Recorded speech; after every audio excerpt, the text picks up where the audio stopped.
Hello, imagination connoisseurs, and welcome to another Road Trippin' with R&B podcast. I'm your host, Mike Bawden, and you're listening to our podcast for Monday, June 13th, 2022. We're glad you're here. You know, every Monday through Friday, Rob gets into his vehicular transport unit, also known as the Robtimus Prime, and he plies the highways and byways of Southern California as he goes to the studio to meet with John Campea and the Campea crew, where they record their John Campea show and mailbag show and all those other really great things, where they talk about the movie business, movie, TV, all that kind of cool stuff. But while Rob's on the road, we talk on the phone, and that's what these podcasts are. So these podcasts, dude, they can go anywhere. Rob may be heading south on the 101, but we're heading off to who knows wheresville when we talk. And this show today is no different. You know, it's all part of the fun that Rob and I have as we put together a community we call the Post-Geek Singularity. You may have heard of it. You can go to our website, postgeeksingularity.com. It's where we talk about all sorts of things related to genre entertainment, science fiction, fantasy, horror, pop culture, science, all that kind of stuff. History, and me especially, I love history. But anyway, I digress, and we do a lot of that with this podcast, trust me. Today, we're going to be talking a little bit about fandom and how fandom has been reacting recently to criticisms of some of their favorite things. They take it very personally, and they will quickly label any critic with whom they disagree as being toxic. Now, I think that there's certainly an aspect of criticism about television shows, music, movies, pop culture type things, where that criticism can get to be personal, it can be painful, it can be hurtful, and that is, by definition, toxic. On the other hand, when we're talking about plot holes and failings in storytelling, you know, at least with Rob and I, we both try to keep it as objective as we possibly can. So we take a closer look at the criticism of criticism today. And of course, it starts with a phone call, and that means I push this button right here. Well, good morning, Mike. Oh. How are you today? Good morning, Rob. It's a Monday morning. So, how was your weekend? Good? Yeah, it was good, although I spent an inordinate amount of time on Twitter talking about Star Wars, which, Mike, in hindsight, is never a good thing to do. Yeah, there's that sounds immensely frustrating, both in terms of subject matter and preferred medium channel. That's 280 characters a time. You can't really make very sophisticated arguments. Well, you know, there was some interesting things that I discovered. It was very funny. There was one guy who said to me that the best Star Wars movie is Rogue One, and he started talking about it from a cinematography standpoint, from an action standpoint. It's clearly the best Star Wars movie. And I wrote him back and I said, let me guess, you're in college. and he writes back, he goes, well, you know, I just finished my PhD. And I said, okay, so you're in college. You know, and he's like, whatever. And I said, dude, Rogue One could not exist without the original text of Star Wars. Star Wars is Star Wars. Everything else is derivative of that. And not only that, the entire plot of Rogue One hinges on fulfilling or explaining, extrapolating on a plot point from the original film. So without Star Wars, none of this would make any sense. The Death Star being built, the plans for the Death Star. You know, I mean, I guess if Star Wars didn't exist, you could still get something out of the movie, but they're relying on the audience's understanding of where all of this goes. Oh, yeah. To the point of the end of the film showing us the blockade runner and Princess Leia. I mean, it's like, but here's what I found more interesting about it all, is the fact that that argument was being put forth at all. You know, that like you're trying to say that a movie that was made 45 years ago, approaching half a century, is somehow, from a technical standpoint, less valuable than something that was made today. And what I find interesting about that is a complete, you're denying history.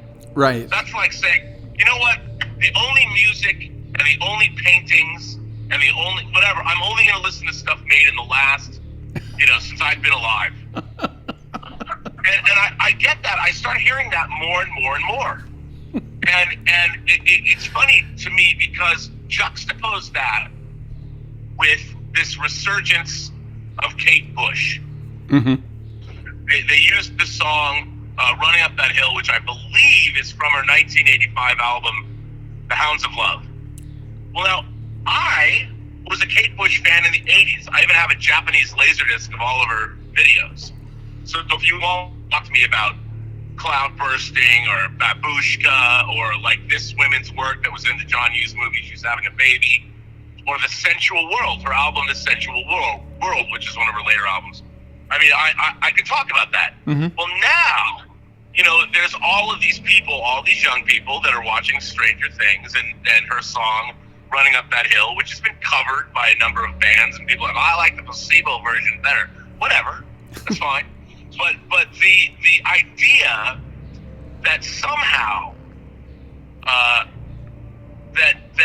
because people didn't know, like young people or people weren't aware of her, that somehow her music is, I don't know, less. I mean, she was quirky when she was a brand new artist. Right. Her videos were quirky. Her songs were quirky. I mean, she did a song called Wuthering Heights. And if you just listen to it, you can be like, that's an interesting song. Well, it's like, yo, you ever hear of Emily Bronte? You know who Heathcliff is? It's so. I even tweeted. I said, I wonder if the resurgence in Kate Bush's discography is going to lead to a resurgence of Emily Bronte fans, and I can watch 16-year-olds do reaction videos to their brand new hero Heathcliff. Oh yeah, I loved Heathcliff. That cat was hilarious. It's funny to me that like when I was growing up, the idea of history and that you were part of a continuum, especially as a genre film fan. I've often told the story of how post Star Wars there was a lot of photo guidebooks or the history of the science fiction movie. Mm-hmm. It really made science fiction a hot topic. And so I remember, I still have it. I got this book called Sci-Fi Now by Alan Frank, and it was a pictorial history of the science fiction movie. Mm-hmm. And when I read that book, I'm like, I'm going to see every movie that's in this book. And I have. I've seen every movie except one, which I actually own on Blu-ray. But I've never watched it, Mike. Which movie is that, Rob? It's called The Bed Sitting Room. And it was directed by Richard Lester, who directed Help, mm-hmm. The Three Musketeers, and Superman 2. Huh. He replaced Richard Donner. And so I haven't watched that movie. I own the Blu-ray when it came out. It takes place in like a wacky post-apocalyptic England. Mm-hmm. But the reason I haven't watched that is because when I do, that quest will be over. I will have watched all, but now Sci-Fi Now came out in 1978. So there's 44 years more of science fiction, fantasy, horror movies, genre movies that have come out, a lot of which I have not seen. Right. So my quest to see all those movies from cinema history is sort of moot, because there's a lot more now from all different countries in the world and all that. I don't know. It's just a weird thing that I have. But the point was that I knew that there was this, not only a history of American science fiction movies, but there was genre cinema made around the world. Oh, yeah. And I would never sit there and say, wow, only the movies of the last, like I would say, I think that screenwriting is not as nearly as good as it was in the 70s. Mm-hmm. that because I would say that the people that are actually writing movies know less about literature. So and maybe that's a function of not being people aren't reading as much. Education has changed. There's not an emphasis on a classical education anymore.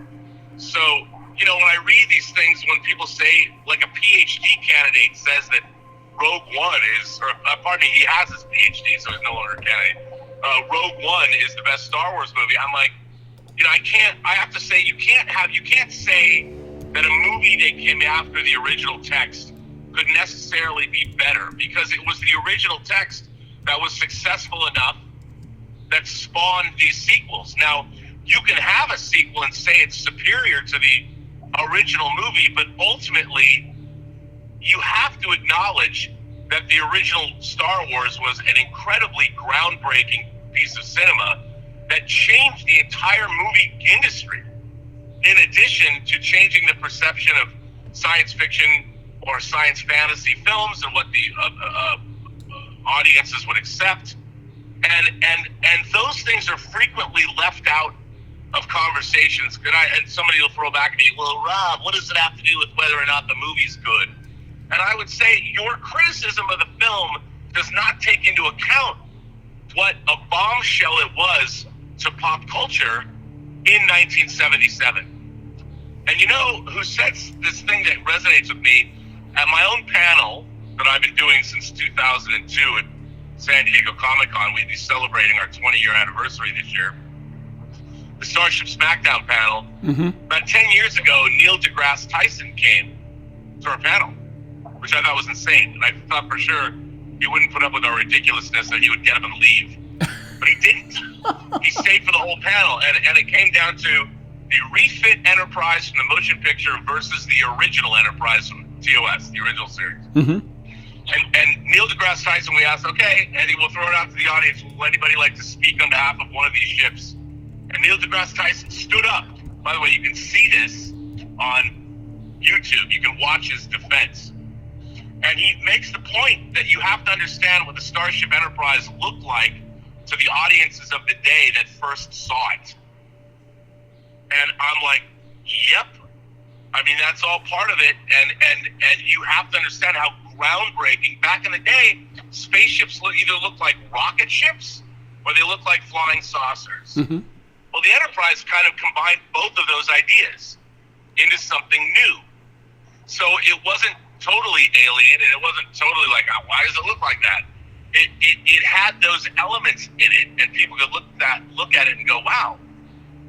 And I think it's important that fandom has to understand that this stuff all has a history to it. Right. And just because you have only been experiencing it since you were born, don't dismiss the historical importance of all of this stuff. Well, and I grew up as a fan with a complete sense of history and an understanding that I am just watching a part of this, and that there's a whole continuum. And in the case of being a film fan, a sci-fi fan in 1970s and before, there was actually a finite number of movies that had been made, finite horror films, science fiction films. So it was possible you could go back into history and see everything.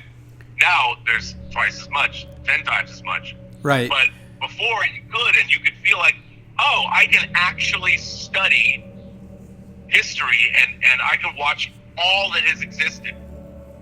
I wouldn't say that is, you could try to do that, but there's 45 more years of this material. Yeah, well, so, I think too that because we're close to the same age and everything, of course, as a as a film production major in college, film history was a big piece of what you were expected to know and understand, and you had to take classes in it. You had to understand the basic principles. You had to understand all of that stuff. And I think that it was easier for us then to understand the relevance of film history and develop an appreciation for what had come in prior years, just because there wasn't as much content out there. You know, you take a look at the number of films and television shows produced every year, and it's a, you know, an arithmetic progression. I mean, there's a significant number of films, and there's a lot more content produced today than there was 20 years ago, or even, or you know, and you're talking about getting a book in 1978. I remember buying those books at the bookstores and things like that for like the history of the Hammer horror movies and all that kind of thing. And it was the exact same thing. But why did I even have the time to pore over that stuff and look at it? Because, you know, because when it came to going to movies, there just weren't that many movies as there are today being released, and let alone, you know, we didn't have streaming or anything like that. I was just looking up some interesting information. You know, in 1980, there were about 105 feature films released in the United States. Last year, there were over 400. And that number is down from, because it's now still recovering from the pandemic numbers over the last 2 years, you know, and it was not uncommon by, you know, 2020 or 2018 that you'd have as many as 600 or 700 films released a year. Well, that's a lot of content that's out there, and that doesn't even begin to cover streaming or anything else like that. So I can see where I think you're right. I don't think there's as many on it per 1,000 scripts written. I don't think there's as many good scripts as there used to be, but there's a lot more content being written. I think maybe we have about the same number of competent writers working in the business, but their work is just diluted because there's so much more content out there that's being produced and being turned into stuff. That could be. I mean, I would accept that. I mean, there's still some really good stuff being made, but it's incumbent really on us as viewers to develop an understanding of what makes something, you know, good and rewatchable and gives it legs. And I think that there's a lot of people that are just kind of infatuated with the visual spectacle and not necessarily thinking about everything that goes into making that entertainment. You know, I mean, I remember one of the big things about Star Wars and Indiana Jones and Raiders of the Lost Ark was the fact that both Spielberg and Lucas really enjoyed and loved the old movie serials from the 1930s and 40s. And there's a lot of visual cues, from the way that the wipes are used to the framing in the scenes to, you know, like in Raiders, the fact that as a plane's flying along, they do a double exposure of the plane in flight, you know, which is one of those glorious, you know, air yachts or whatever the hell they used to call them, the airliner, the luxury ocean liners of the sky, the Pan Am Airlines and stuff, flying over the map, showing, you know, how we're going from point to point to point to point. All of that stuff was callbacks to the glory days of the 1930s, which, keeping in mind, in 1977, 78, 79, the pinnacle year for Hollywood movies was not 1982. It was 1939. Remember that? Right. Because that's when you had Gone with the Wind, and yet that's when you had The Wizard of Oz, and that's what.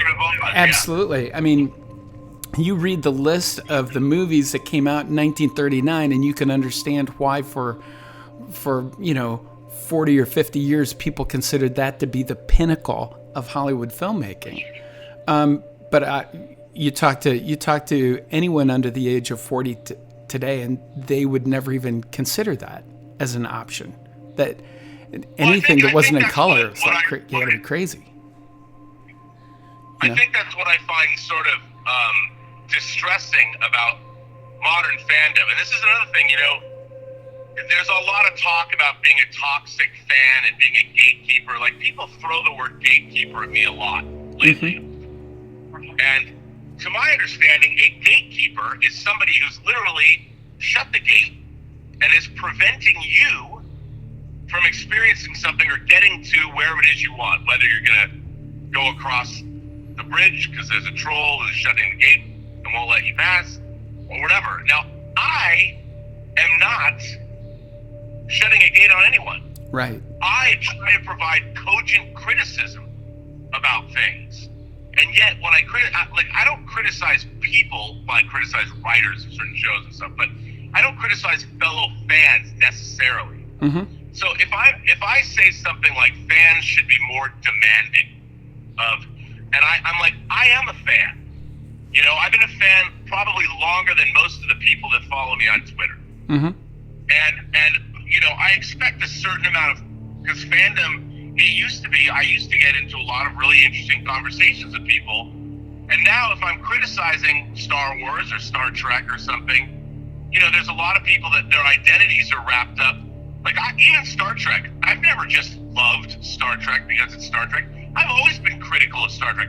I wrote an article in 1996 about how much I hated First Contact, the movie. You know, and the article is called, I wrote it with Dave Hargrove, and it's called Worst Contact. Why Star Trek First Contact is the worst Star Trek movie. And basically, a lot of people are like, now, what? It's the best, blah, blah, blah. And I'm like, well, you know, and I have the same argument that I've always had, which is that if you are a Star Trek fan, and you watch Star Trek The Next Generation, they really dealt with the Borg and Picard's animosity toward the Borg because of what happened to him. They did a very good job of it in the series. Mm-hmm. And the movie is kind of like it's a Hollywood retcon of Picard's journey. Right. And a lot of it was pretty dumb. The plotting was pretty dumb. Like this whole idea that the Borg are going back in time and they want to prevent humanity. They want to assimilate the world, so they go back in time right when the first warp flight happens. Yeah. You know, which is not exactly the best time to go back and assimilate humanity because it's post-atomic horror or whatever. But even all that is so convoluted and weird if you really watch that movie and think about it. And there's a lot of things in it that I just thought were goofy, you know, and wrote about it. Yep. And I've always done that about Star Trek, you know, and it's because I honestly, more had been written about Star Trek. There was a series of books I loved called The Best of Trek, which were these essays published about Star Trek that had appeared in this fanzine, but they were collected into these books. I think there's almost 20 of them. So they're all of these scholarly examinations on every facet of the original series, because that was the only one that had come out when these were written. So literally, they're these scholarly books that approach things the way a fan would. Like, let's talk about starship design, or let's talk about this, or let's talk about that, and very erudite examinations into all these different facets of Star Trek. So when I grew up, my Star Trek fandom was shaped by that kind of discussion. Mm-hmm. And now I feel like as an example, I'm like, if you're a kid today and you're born, let's say you're 6 or 7 years old today, 2022, and you start watching Star Wars, and if you, God forbid, watch it now from episode 1 to episode 9, what is your reaction going to be when you watch Return of the Jedi and then watch The Force Awakens, which essentially erases, The Force Awakens erases the entire galaxy back to where it was when Star Wars began. Right. Except our beloved characters that you've been following look like idiots because somehow, between the great victory at the end of Return of the Jedi and Luke being a fully realized Jedi Knight, to the beginning of Episode 7, our heroes have allowed a new evil force, a new empire, the First Order, to inexplicably rise up and take over the galaxy. Right. So if you're a kid watching these movies and you are at all have any modicum of intelligence, you're gonna be watching, oh boy, I love Star Wars, Return of the Jedi was great, pop in Force Awakens, and you'd be like, wait, what? What the fuck? What narrative is this? If I was 8 years old and I was watching Star Wars for the first time as already an astute viewer of Twilight Zone and Star Trek, I'd get to The Force Awakens and be like, what is this bullshit? I mean, as an 8-year-old, I'd be totally offended. Like, wait a minute. I just watched the end of Return of the Jedi, where Luke becomes a full-fledged Jedi Knight. Right. Darth Vader is redeemed. The galaxy, the Empire is toppled, and everything is hunky-dory. And now, 5 minutes later, I put in The Force Awakens, and the galaxy's captured again by the First Order. I mean, I can't understand why, when Disney takes over Star Wars, look, if you want to reboot something and reset the timeline and do whatever you want with your new franchise, fine. But why would you possibly make a story that completely negates the previous episode, the previous movie? Like, why would you do that? And how do you, I mean, I understand the business reasons for doing it, but it's such a bizarre choice. And if you're if you're a kid watching Star Wars, which is what Disney wants you to do, and you get to this, you get to this part of the fucking movie, you're going to ask yourself, wait a minute, are my characters that I've now followed, Luke, Han, Leia, are they that stupid? Like, why are they so stupid? They saved the galaxy once, and now this monumental stupidity is something that I'm going to have to now deal with? Well, and correct me if I'm wrong here, but wasn't in the First Order, wasn't the First Order like a subversive plot that had been hatched and that they didn't actually run the I was always very confused in The Force Awakens as to who was supposed to be in charge here. Was there a New Republic? But clearly there wasn't a New Republic because the rebels had become the resistance to the First Order that had taken over for the Empire. But I don't know. It was all very convoluted and ignored. Any attempt to try to kind of set the pieces on the table where I totally missed it. I made the mistake of seeing that movie twice, and quite honestly, the second time through, by the time they were on, the problems I have with the whole Star Killer base idea is like, and I started to check out then. So maybe I'm not a good critic. I just couldn't believe that that's the story Hollywood, the Disney Star Wars that they gave us. Right. Like what would have been more interesting is show a new republic that had grown complacent, and they thought they were on top of the world, and they allowed everything to sort of backslide into here they created this bucolic new order, and yet without proper maintenance, care, and feeding, they would slide back into a fascistic empire again. And that's the story you could tell. And it was just, it's gobbledygook. And by the time you get to Rise of Skywalker and Palpatine's alive, you're like, wait, what? Come on. and the thing is, this is what they chose to spend their money on. Mm-hmm. And that's what I rail against. I mean, when I talk about modern storytelling, I'm like, look, nowhere in the examination of classic literature or some of our great movies would the plot of Force Awakens, Rise of Skywalker, and Last Jedi as well, I guess, people would never look at those and go, these are brilliant movies. No. What you should have had movies that were the Star Wars equivalent of The Godfather. Mm-hmm. Now, I don't know what that is, but in terms of in-depth storytelling, I mean, if I had made a Star Wars movie, I would have been like, you know what?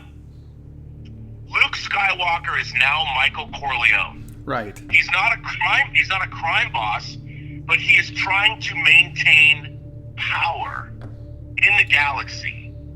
And it's hard to do. You have all these opposing forces, and now you're running a government, and everybody wants something, and you, because you're the great hero of the Republic, you've restored the Jedi Order, you're training Jedi. How do you continue this civilization? And that could have been a really interesting story. Yeah. And at the same time, there are all these opposing forces that are swirling around you. And how do you deal with them? There's going to be all these opportunists that come out of the woodwork.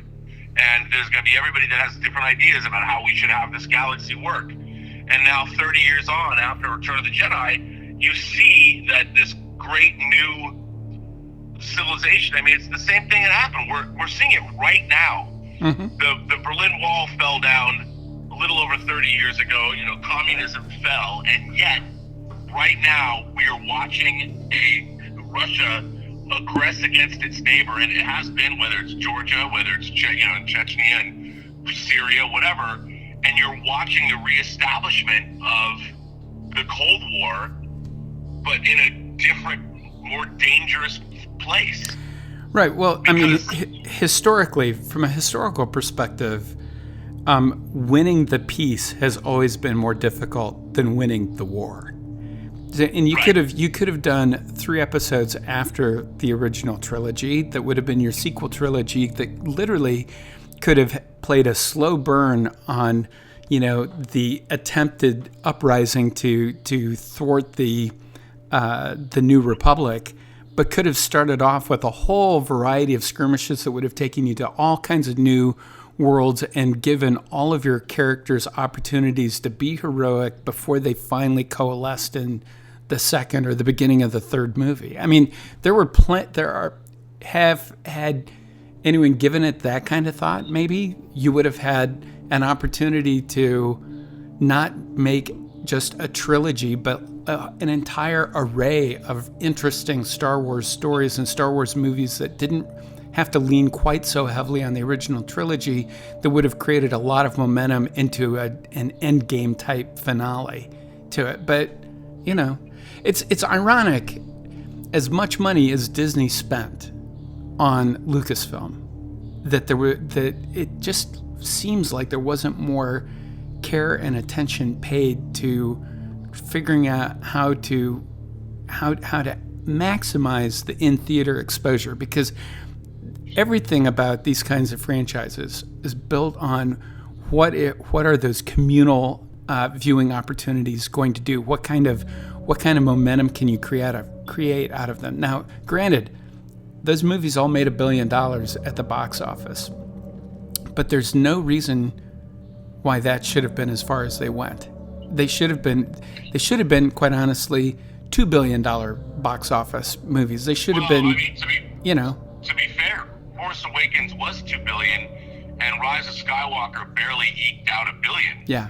And that's the most damning thing, is that you cut your profit, or you cut your earnings by 50% when you get to that final film. Yeah. That's a monstrous failure. That's a problem. That's a big problem.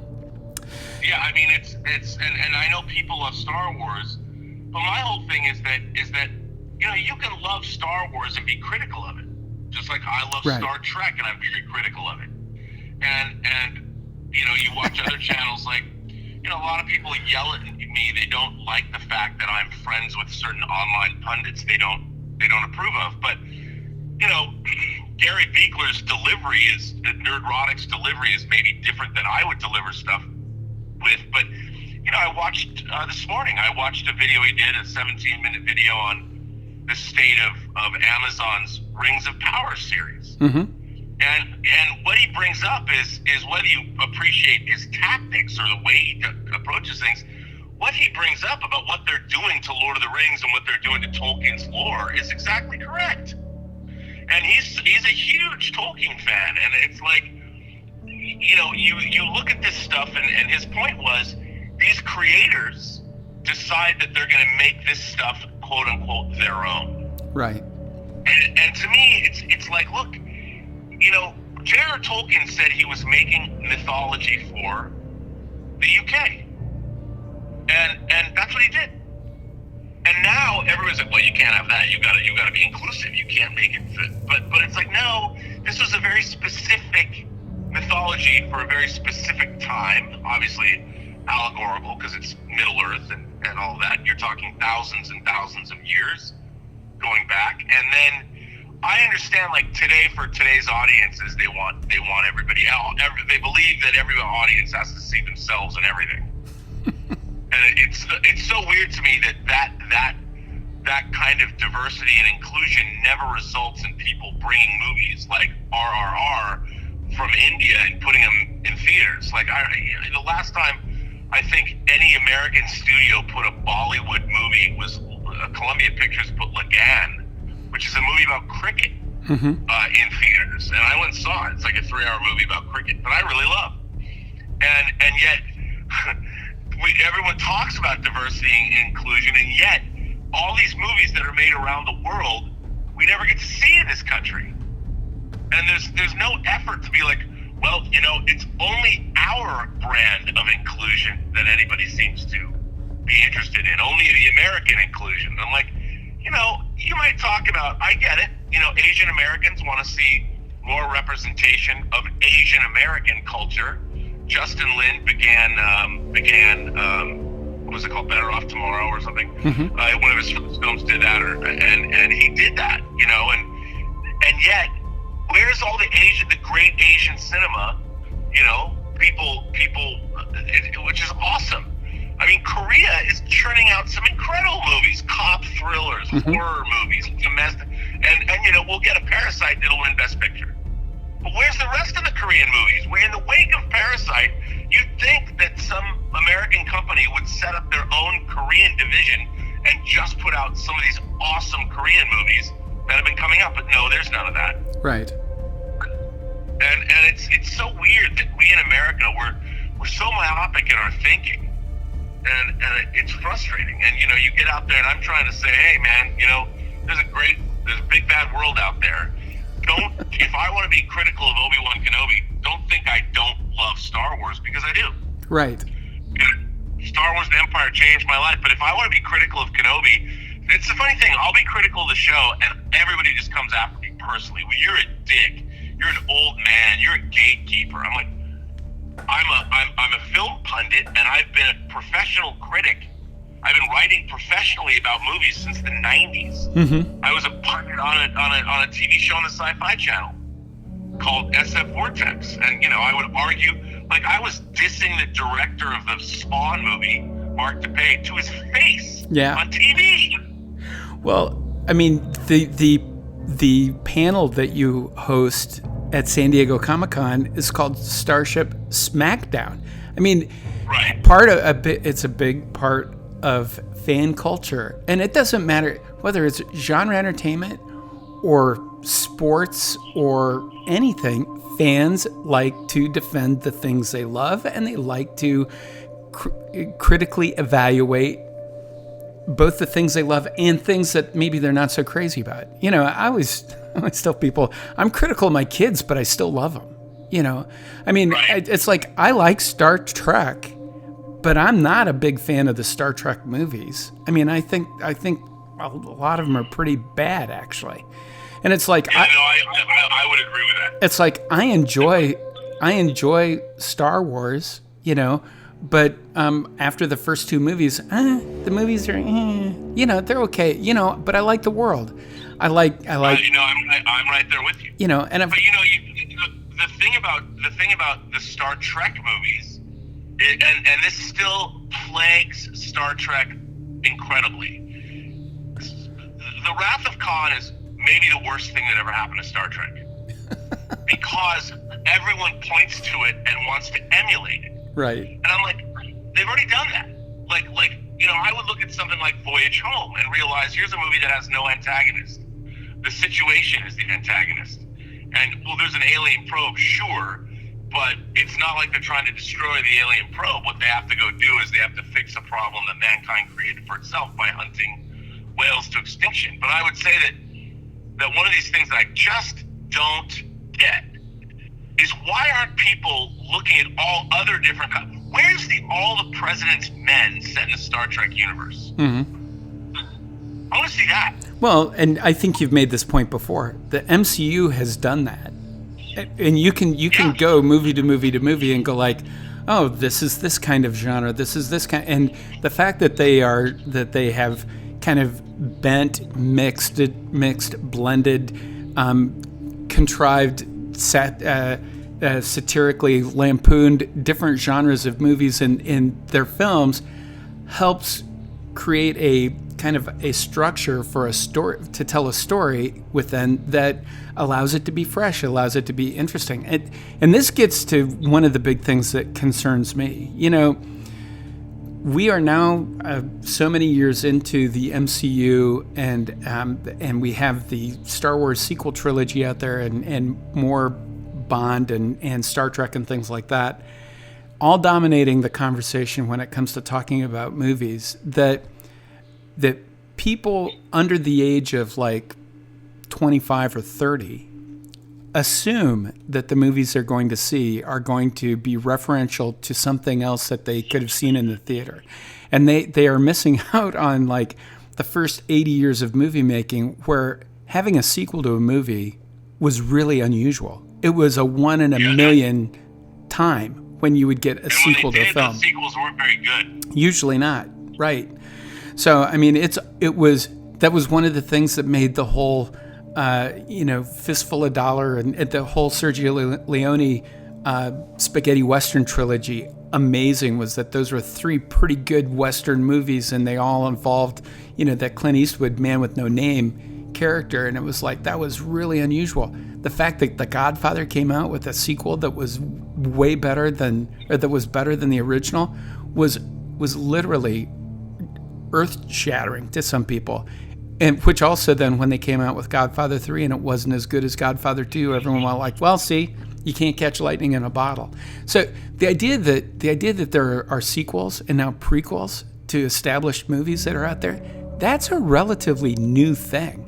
And I think what it's done is it's allowed audiences to kind of dumb themselves down and not want to take a risk and go see something because maybe they like that star, or maybe they like, God forbid, they like the director.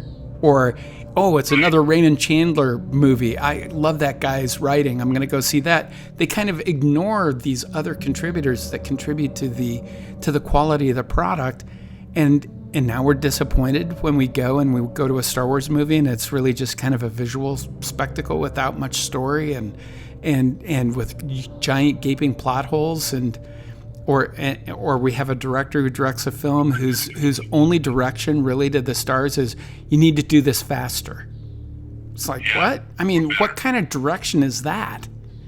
So I don't know. It's concerning to me as someone, in my experiences in directing TV commercials, and I'm concerned about this. I can only imagine the gut ache it must give guys like you, Rob, who have experience producing movies and directing movies and things like that, and see this happening on screen, and it's like, oh my God, when are we going to finally be allowed to tell something new and something truly unique?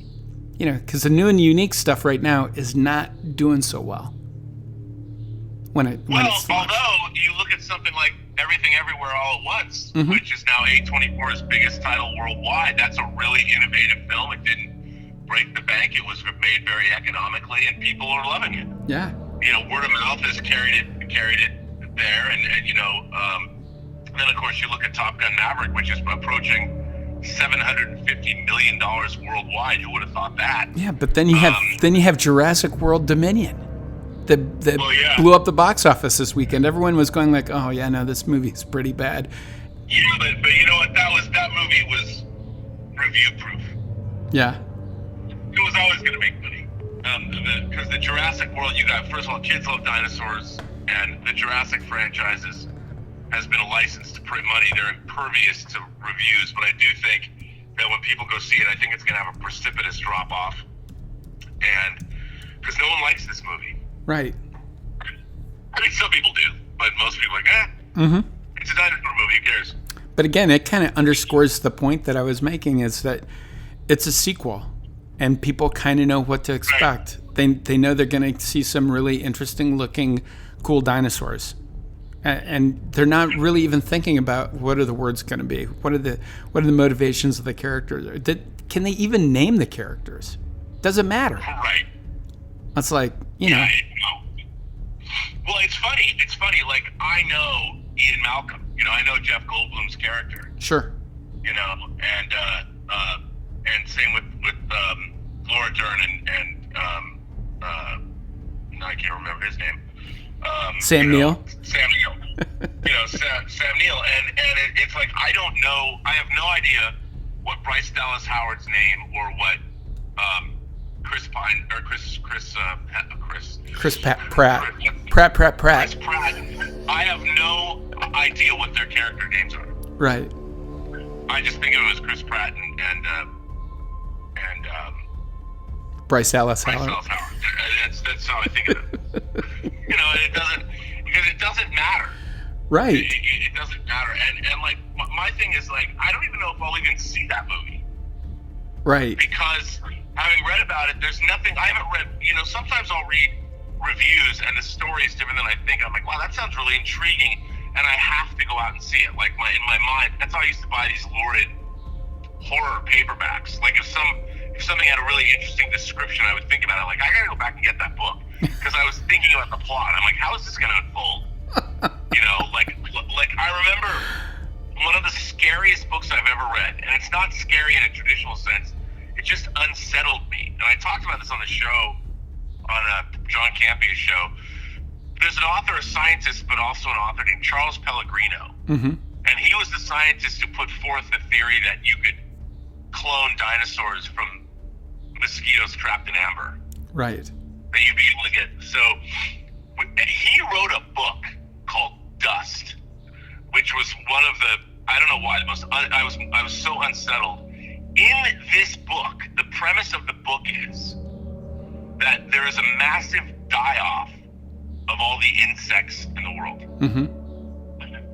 And the book opens, if memory serves, with like this couple on the beach. They're just hanging out on the beach somewhere. And they see in the distance, they see what looks like a small, like a cloud of fog or something that's rolling towards them, languidly rolling towards them. And it finally gets to them. It's not a cloud. I mean, it is a cloud. It's a cloud of dust mites. And the dust mites, this big cloud rolls over them and strips off their skin instantly. and killing them. Sure. And it was like, because the natural order, the predatory nature of the insect world, unchecked, allows these mites to it's like having a swarm of piranha. Right. And there's never been these giant swarms of mites before, because they're preyed upon by other insects, mm-hmm. or they have natural predators. But when those natural predators are removed, because I don't know if they're considered arachnids or whatever, but it becomes deadly. A swarm of dust mites that live in and on and around us all the time, unchecked, becomes suddenly a deadly force. And that's how the book began. And I mean, it was. I love this book, and when I read it, I'm like, this book scares the fuck out of me. Yeah. Because we do have insect die-offs, and bees dying off or whatever, and it's like our natural order is so precarious that one little thing, although it wasn't one little thing that all the insects died off, but could be like terrifyingly deadly. But Mike, on that note, I must go because I have to go to work. Well, on that cheery note, I'll tell you what though, Rob, tomorrow we need to do this again because I've got letters from imagination connoisseurs and they want to hear what you think about certain things. So all right, let's do it. We can do that tomorrow, okay? Hey, thanks so much for the call, buddy. Take care. Have a good show. I'll be listening. All right, man. We'll see you later. Take care. See ya. Bye. Bye. Well, and with that, we're going to have to bring this road trip to an end. This has been Road Trippin' with R&B, our podcast for Monday, June 13th, 2022. Road Trippin' is a production of Imagination Connoisseurs Unlimited and is transmitted throughout the Post-Geek singularity from our studios located on the dark side of the moon. You can find Road Trippin' on your favorite podcasting platform and on our website, postgeeksingularity.com. We also post links to our podcast on all of our social media accounts. You'll find the PGS on Facebook, Twitter, Instagram, YouTube, TikTok, Reddit, Discord, and we're back now on Tumblr. I'm not sure why we were ever kicked off, but we're back and we're just as lonely now as we were when I started that Tumblr blog last week. Come join us on Tumblr. It'll be lots of fun. I have no idea what we'll do there, but it would be great to see some of you there. Anyway, you can also sign up for our email newsletters. They're free. It's easy. You sign up. You can decide how many times a week you want to get the newsletter, and you'll get the newsletter most days. Also, you can message us through our website if you want to talk directly with Rob or with me. Okay, with Rob. Let's be honest here. All you have to do is click on the Contact Us link in the main navigation bar of the website, or if you scroll down just a little bit, you'll see a button that says Send a Show a Letter. Click on that. You go to our message center. You can pull down to Road Trippin' with RMB on the little menu bar, and next thing you know, you'll be sending us a message, and we'll read it on an upcoming podcast. Seriously. I know, it's been a few days.